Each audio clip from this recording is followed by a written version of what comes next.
Venevisión, líder en opinión, por tu canal independiente, Venevisión.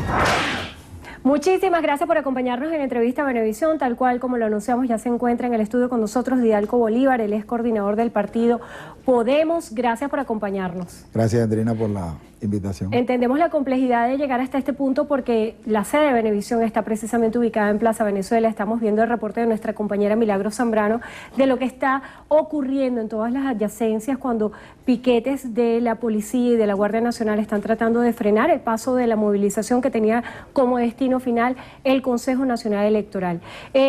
Hablar de estas movilizaciones, ¿cuáles pudieran ser las lecturas? ¿Cómo calibrar lo que está sucediendo a esta hora con esa movilización de la oposición?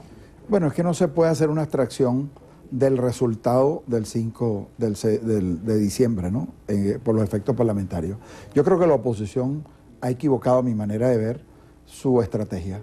La oposición tiene una confusión entre el ejercicio parlamentario y considerarse gobierno. Yo te lo voy a citar solamente con una ley, la ley del Banco Central. A la población hay que decirle que esta ley contemplaba la designación de 2 representantes de la oposición ante el directorio del Banco Central. Eso se puede estilar en un parlamento como el europeo, porque son parlamentos de cohabitación. El presidente no es electo directamente, sino que es electo de segundo grado. Entonces, el parlamento cohabita con el Poder Ejecutivo. Pero esta Constitución, ¿verdad?, de 1999, del año 2000, es una Constitución presidencialista. No contempla el concepto de cohabitación de carácter parlamentario. Por lo cual, yo creo que la equivocación en la naturaleza de la oposición es creerse que son gobierno. O a lo mejor una parte de la oposición quiere gobernar con Maduro, ¿no? No se sabe. Ahora, y entonces no lo quieren decir ni lo quieren admitir. Pero el gobierno no puede aceptar que la Asamblea le postule cargos de representación porque el gobierno tiene la responsabilidad en el carácter presidencial de esta Constitución al hacerlo. En cuanto a la solicitud, déjame decirte, son 9 solicitudes que tiene la oposición. La oposición hizo la enmienda constitucional, la oposición tiene vacío de poder, la oposición tiene abuso de poder con el estado de excepción que se acaba de pronunciar, según la oposición, tiene además la recolección de firmas del referéndum, pero además tiene la salida y tiene además una salida de fuerza. Entonces, yo te digo, con 9 opciones, es muy difícil que tú puedas decirle a la oposición que en este camino tú puedas entenderte con un sector opositor porque están muy diversos y muy dispersos. Pero además quiero decirte en cuanto al referéndum. Yo fui un funcionario refrendado. Yo fui sometido cuando fui gobernador a un referéndum revocatorio. ¿Tú sabes cuántos días esperé yo, Andrina, para que eso se activara? 200 días, que era lo que establecía la norma, y era gobernador en ese momento. 200 días. Se hizo el referéndum, porque es una expectativa que hay que crearla. El referéndum no necesariamente lo pierde el gobierno. ¿Por qué? Porque quien participa en el referéndum es el que está pidiendo la solicitud. El que es adherente del gobierno no está obligado a participar en ese referéndum. Por lo cual, fíjate, de 1 millón de electores del estado de Aragua, solo 18,000 participaron para votar contra mí. Entonces, hubo una abstención. ¿Por qué? Bueno, porque la gente consideraba que yo debería quedarme en el cargo. Bueno, nosotros no podemos trabajar para un vacío de poder. Bolívar, de su respuesta se desprenden varias interpretaciones. En la primera parte de la respuesta usted hace el planteamiento de que el presidente no puede estar subordinado a la Asamblea Nacional y que el esquema de la Constitución es presidencialista. Esto está más que claro. Pero hay una interpretación política de los resultados electorales de diciembre que la oposición ha utilizado como bandera para decir que ese respaldo popular que les dio la mayoría en el Parlamento son un fundamento del rechazo al presidente de la República, Nicolás Maduro. Desde el punto de vista político, ¿cómo se puede interpretar esto? ¿Tú sabes cuánto tienen en las encuestas el presidente de Francia, Hollande? Tiene 14% de aceptación. ¿Tú sabes cuánto tiene Santos? 21%. ¿Tú sabes cuánto tiene el presidente Macri ahorita en Argentina? Ha perdido 28% de aceptación en menos de 6 meses de electo. Y déjame decirte, ¿tú sabes cuánto tiene este autopresidente de Brasil? No llega ni al 5% de aceptación. Maduro tiene el 30%. Dime, si la gobernabilidad se midiera por aceptación de encuestas, en el planeta no hubiera estabilidad de gobernabilidad. Tú no puedes confundir gobernabilidad con popularidad.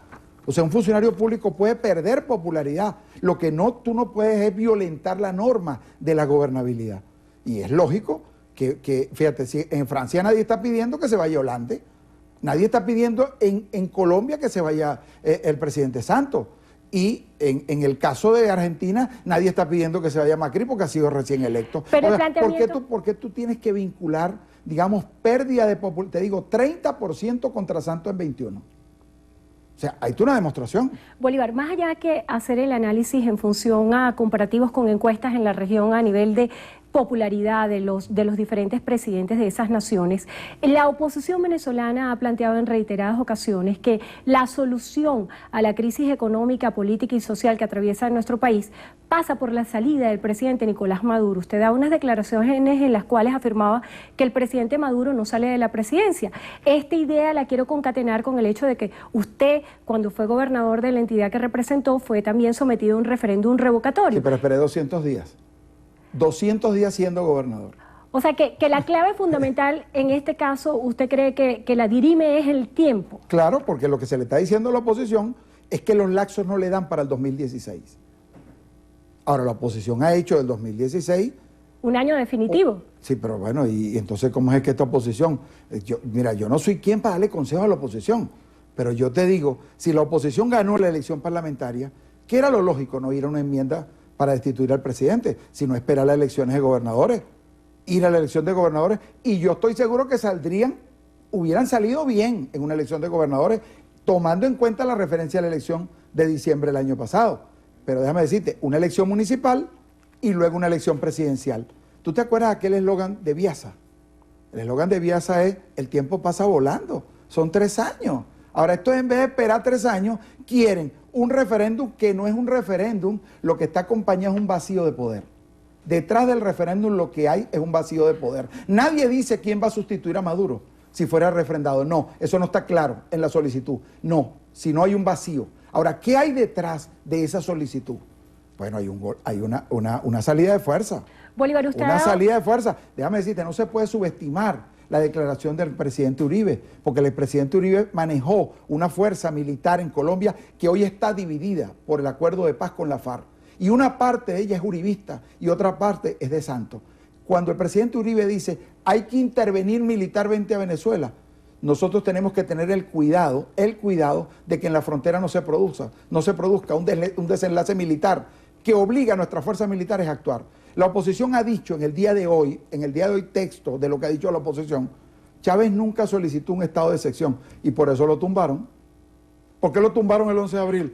Bueno, porque tuvo que esperar de sus operadores intermedios, que eran los que les tocaba tanto militares como civiles, no el presidente Maduro que ha dicho un estado de excepción. ¿Por qué? Porque la situación lo amerita internacionalmente y lo amerita nacionalmente. Ahora bien, usted hace señalamiento del decreto de estado de excepción. Ayer el presidente de la República en una conferencia a medios nacionales e internacionales presentaba todos los argumentos que sustentaban lo que él considera la defensa de la patria a través del decreto de estado de excepción, pero la oposición venezolana ha interpretado que este decreto de estado de excepción es un bloqueo para el desarrollo del referéndum revocatorio. ¿Es así? Endrina, a mí me gustaría que tú me dieras la posibilidad o el canal de yo venir aquí y tener la contraparte aquí, porque el decreto no establece ninguna violación de la Constitución.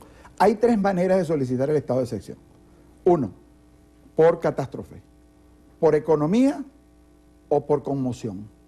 ¿Qué hizo el presidente de la República? Solicitó un decreto de excepción por lo económico. Que está sustentado en el decreto de emergencia económica. Totalmente, pero fíjate que hizo ayer la Asamblea Nacional. A esta hora, antes de entrar a tu programa, yo le escribí a un funcionario del gobierno. ¿El decreto fue oficiado a la Asamblea Nacional? No ha llegado como oficio. De acuerdo a lo que establece la Ley de Procedimiento Administrativo, la Asamblea debe esperar que el presidente emita el oficio a la Asamblea y la Asamblea lo discutió ayer, lo improbó sin haberle llegado.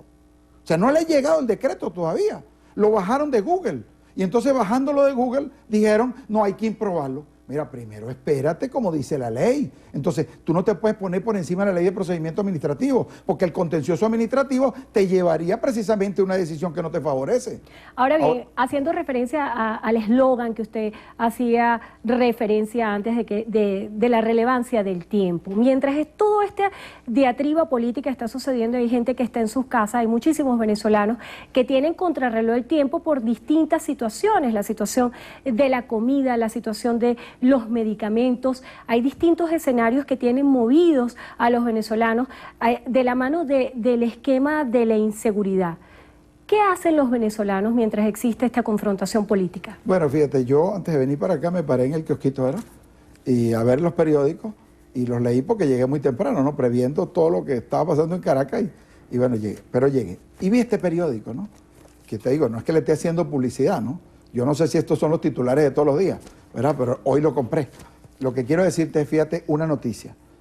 Subida del precio del petróleo. Se prevé en el cuarto trimestre, a finales del tercer trimestre del presupuesto, que el petróleo puede subir a 70, 80 dólares. Eso lo sabe la oposición. Certificación del oro, que no significa que tú lo vas a extraer. No, tú estás pidiendo la certificación internacional. Después de 120 años, es la primera vez que un gobierno decide solicitar la certificación internacional. ¿Por qué? Porque existe una casa de bolsa de oro en Panamá y existe una casa de bolsa de oro en Curazao. Dime, ¿dónde produce oro Panamá o Curazao? En ninguna parte, se lo llevan de Venezuela. Estamos pidiendo la certificación para poder que el precio se fije a precios internacionales y no en el mercado subterráneo, como en estos momentos se está haciendo. Fíjate, PDVSA canceló obligaciones de bono. CanTV inicia programa para los productores. Pfizer inicia sus operaciones, que es una empresa demasiado importante. Y Cavilac se entiende con el gobierno para la producción de leche. Ahora, esto no es que no sale en los medios privados, esto tampoco sale en los medios públicos. O sea, que Entonces, usted está cuestionando la política comunicacional. Bueno, es que yo creo que la política comunicacional del gobierno no es del todo asertiva. De verdad, yo creo que nosotros no podemos caer. Hay una campaña internacional, es verdad. Hay una campaña nacional e internacional. Pero tú no puedes obviar tus noticias positivas. ¿Qué pasaría si tú le dices al consumidor que los productores de leche del país se pusieron de acuerdo con el gobierno para sincerar precios y aumentar su producción en un 3000%, lo que garantiza en menos de un mes esta producción? Bueno, esta es una noticia que estoy seguro que las amas de casa la verían bien. ¿Qué pasaría internacionalmente cuando te están diciendo que es insolvente? Que esta noticia de que PDVSA canceló obligaciones con sus bonos, cuando todos los noticieros internacionales dicen que Venezuela no está en condiciones de pagar.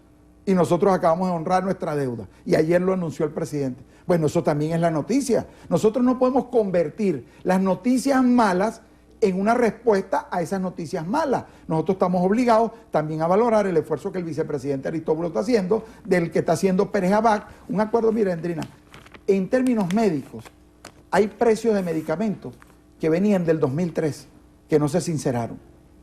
Bueno, por supuesto, el problema del precio es más importante cuando tú no consigues el producto. El problema es que consigas los productos. Ya esa sinceración se dio, debe salir en Gaceta y nosotros creemos que es una respuesta positiva. Bolívar, ahora que está siendo autocrítico acerca de lo que usted considera debilidades en la política comunicacional del Ejecutivo Nacional, ¿pudiera ser autocrítico en cuanto a las respuestas que está esperando el pueblo venezolano en materia del bachaqueo, las colas, la inseguridad?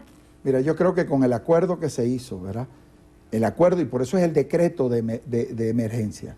Por eso es el decreto de emergencia. ¿Por qué? Porque el acuerdo sinceró precios de hace 5 años.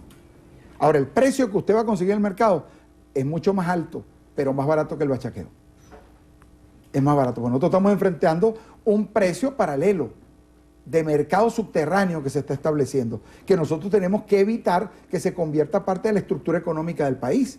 Por eso nosotros creemos, hay errores que se han cometido, pero no significa cambiar el modelo, significa actualizarlo. Nosotros tenemos una realidad hoy, Endrina, y es un tema polémico en el propio gobierno, lo quiero decir, porque ya yo lo he planteado. Yo creo que nosotros tenemos que regresar a la integración andina. Nosotros hoy Mercosur no nos da garantía. No se trata de irte de Mercosur, pero se trata de fortalecer una relación con lo que ha sido tu naturaleza, además tu naturaleza histórica. Porque déjame decirte, ¿no? La Alianza del Pacífico nace como respuesta a nuestra ausencia en la comunidad andina. Nosotros tenemos que plantearnos necesariamente una revisión de esa relación, porque la gobernabilidad no es rígida. No fue con Chávez, no fue con Simón Bolívar y nunca la gobernabilidad es rígida. Y también con la nueva configuración de la geopolítica de la región, con lo que sucedió en Argentina y en Brasil. Le damos las gracias a Didalgo Bolívar, coordinador del partido Podemos, por estar con nosotros. Muchas gracias por la invitación y además creo, otra sugerencia, que los funcionarios del gobierno deben venir a los programas de opinión. Nosotros no podemos dejarles estos espacios a la oposición. Tenemos que asistir gobernadores, alcaldes, todos tenemos que hablar, ¿verdad? Entonces yo creo que es importante que vengamos a los programas de opinión. Muchísimas gracias a Didalgo Bolívar y gracias a ustedes también por habernos acompañado. Que tengan todos feliz tarde en esto.